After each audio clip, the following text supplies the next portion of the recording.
¿Qué tal amigos? Les habla Solución Binaria y seguimos con este curso de computación e informática básica. En este caso veremos el quinto video y el título, el tema de hoy que vamos a ver es reconocimiento de una computadora parte 2. Sin más, comencemos con el video.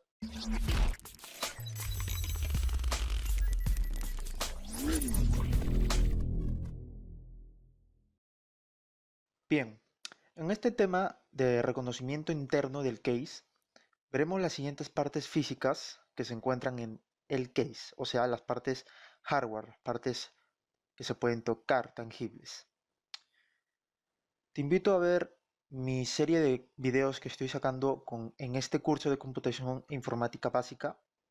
Este es el quinto video, tengo otros videos atrás y voy a seguir sacando más videos. Así que te invito a seguir este curso de computación e informática para que estés al tanto de estas tecnologías. Bien, sin más, tenemos lo que es la placa madre, que vamos a ver el disco duro, la lectora, la fuente de poder, la RAM y el procesador. En el próximo video vamos a ver a más profundidad más dispositivos electrónicos y su funcionamiento. En este caso vamos a ver estos dispositivos a continuación. Primero veamos la placa madre. ¿Y para qué nos sirve la placa madre? Bien, la placa madre es una tarjeta impresa o tarjeta electrónica, también llamada motherboard en inglés, y nos va a servir para conectar todos los dispositivos que hemos dicho anteriormente. Disco duro, lectora, procesador, RAM y demás dispositivos van a ser conectados en la placa madre. Ella va a transferir gran cantidad de datos por todo su circuito que tiene. Bien, esta placa, todo su circuito complejo que tiene, va a transferir los datos de estos dispositivos electrónicos que ya mencioné. Entonces, su función va a ser administrar el funcionamiento y la transferencia de datos de estos dispositivos electrónicos. Tenemos diferentes tipos de placas madres. Entre ellas, los he separado por diferentes puntos. Tenemos en primer lugar la placa XT, que en español es tecnología extendida, que estas placas ya están en desuso, fueron las primeras placas que salieron. Después tenemos la AT, que es tecnología avanzada, que también está en desuso. Tenemos la ATX, que esta es tecnología avanzada extendida, que estas son las más usadas actualmente. Estas prácticamente están como por estándar, que están en oficinas, están en hogares, en, en LAN centers. Bien, estas placas ATX son las más usadas. Después tenemos las ITX, que es tecnología integrada extendida. Esta tecnología fabricó una de las placas más pequeñas llamada la Pico ITX, que es la que vemos en la figura de la derecha. Después tenemos la PTX, que fue retirada en muy poco tiempo, y la placa de TX. Pero siempre recordar la ATX es la más importante porque es la más usada. Después tenemos el disco duro. Y en la descripción en el concepto nos dice que es la unidad de almacenamiento masivo que nos permite almacenar todo tipo de información en gran manera dependiendo de la capacidad del disco. Y acá en la parte de la derecha vemos cómo es un disco, perdón, vemos cómo es un disco duro. Bien, entonces el disco duro nos va a ayudar para que nosotros guardemos nuestra información. Bien, lo que son archivos, fotos, videos, programas, aplicativos utilitarios, incluso el mismo sistema operativo, que es el Windows, si es que estás utilizando ahora en estos momentos, se guarda en el disco duro. Y como vemos en la parte de la derecha, en la imagen de la derecha, este disco duro tiene diferentes partes que vamos a ver a continuación. Este está compuesto por de uno o más platos rígidos, que es lo que vemos en la figura, estos platos que son llamados platos rígidos o platillos, que están señalizados acá, es donde se va a almacenar la información. En estos platillos se almacena toda la información.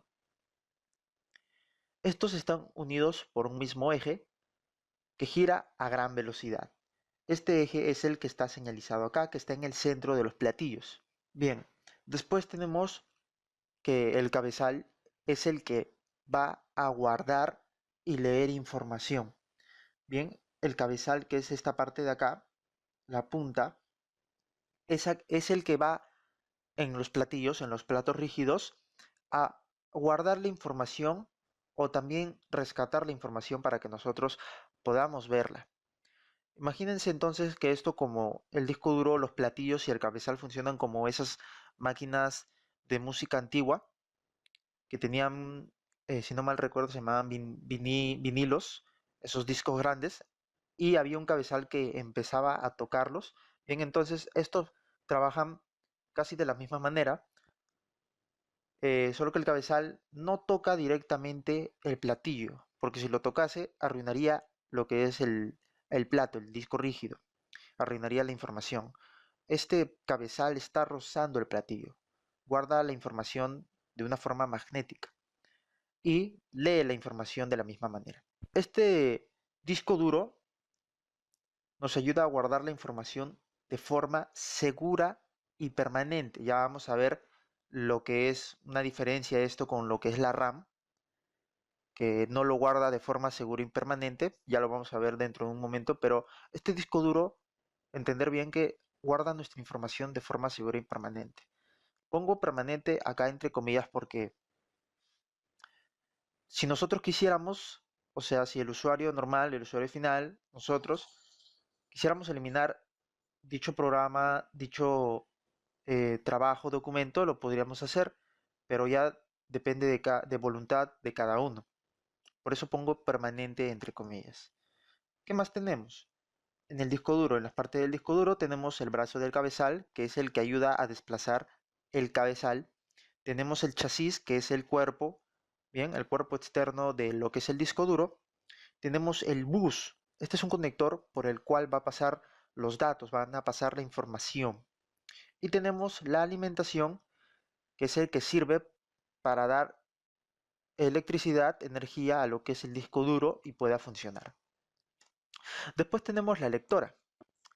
Y acá en el concepto nos dice que este reproductor es un dispositivo óptico que nos ayuda a ver y grabar la información en el disco a través de un láser.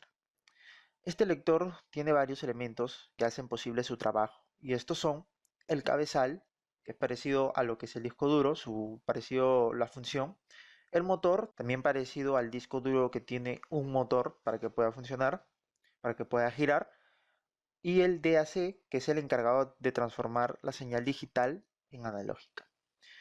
Bien, entonces lo que es la lectora nos va a servir para poder guardar también información de forma segura y permanente, otra vez entre comillas, y también para leer, rescatar información, si es que quisiéramos.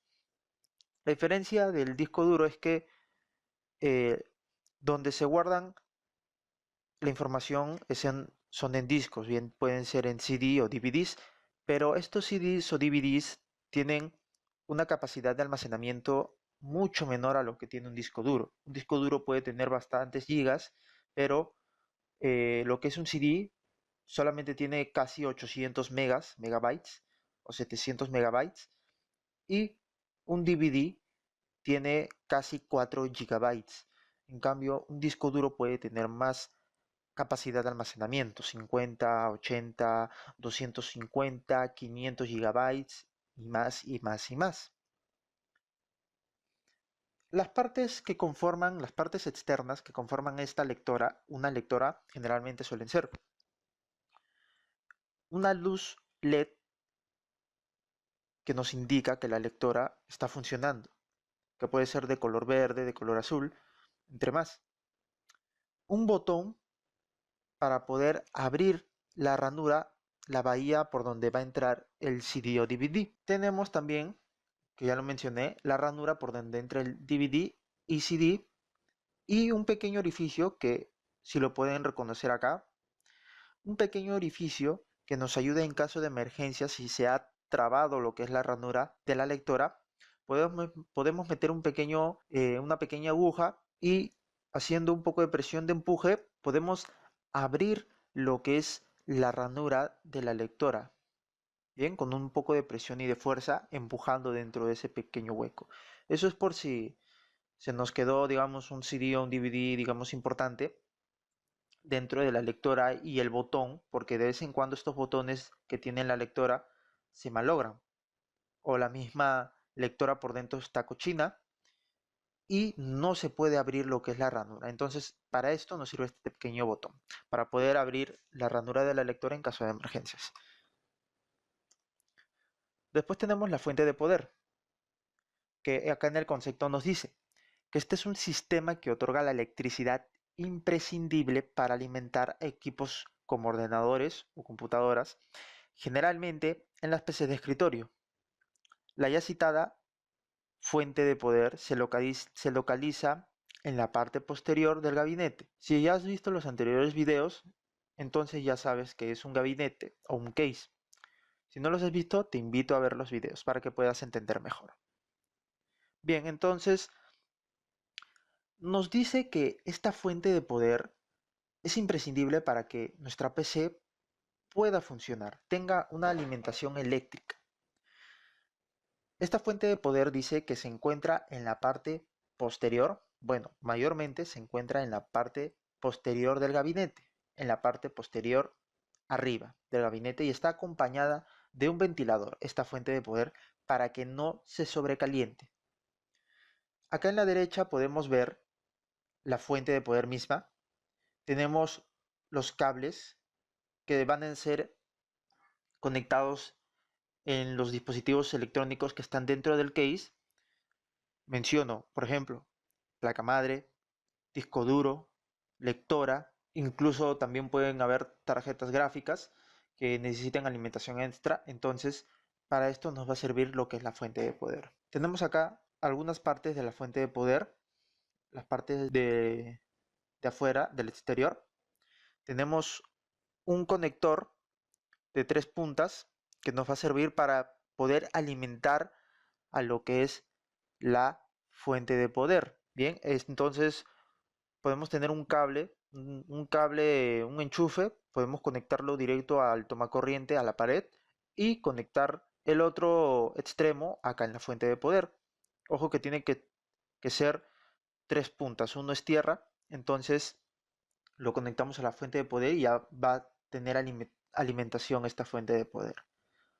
O podemos también hacerlo mediante un supresor de picos, un estabilizador, que ya lo vamos a ver un poco más adelante también para qué sirven estos dispositivos. Después, tenemos lo que es un cambio de voltaje. Estas fuentes de poder funcionan con dos tipos de voltajes, con dos cargas de voltajes que es de 110 voltajes aproximadamente y el otro es de 220 aproximadamente. Entonces, se puede cambiar de voltaje si es que se desea lo que es en la fuente de poder. Y esto hay que tener bastante cuidado porque cada país trabaja con su eh, voltaje y digamos que si tú estás en un país en que trabaja con 220 de voltaje y tú lo cambias a 110, entonces lamentablemente tu fuente de poder va a sufrir daños, incluso tu computadora, tu PC puede sufrir daños, entonces tener mucho cuidado en no tratar de cambiar esto. Después tenemos un interruptor de encendido y apagado de la fuente de poder. Y acá un pequeño GIF que nos muestra lo que realiza esta fuente de poder.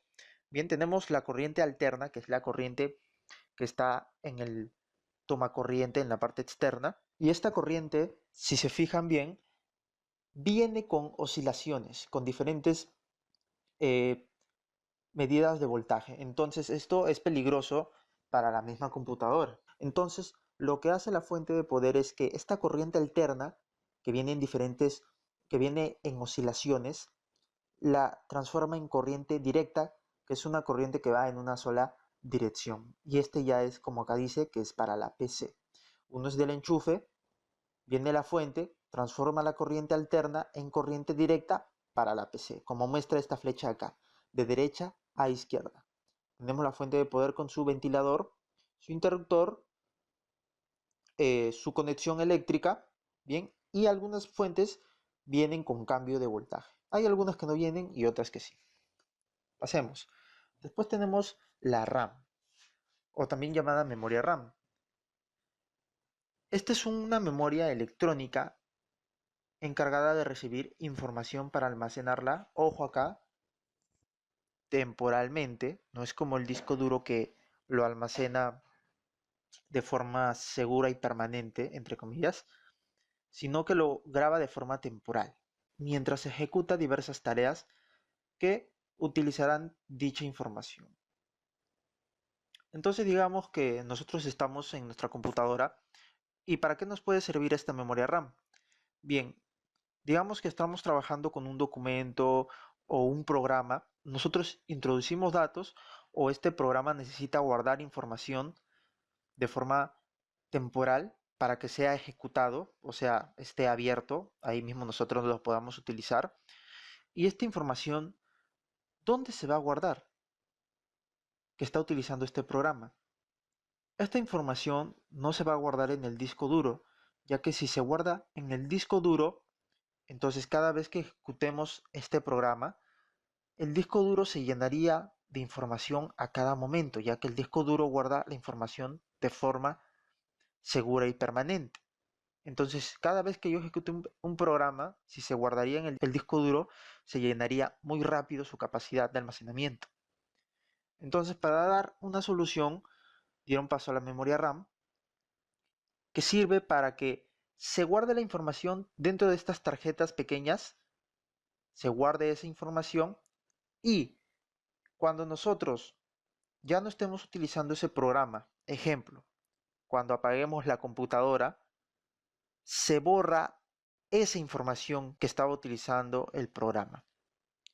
Entonces se borra y la memoria RAM queda limpia otra vez, como si no hubiese pasado nada. Y ahí ya se resolvería el problema de dónde se guarda la información sin tener que almacenarla permanentemente. Se guarda en la memoria RAM de forma temporal. Entonces, la memoria RAM, muy importante, guardar la información temporalmente.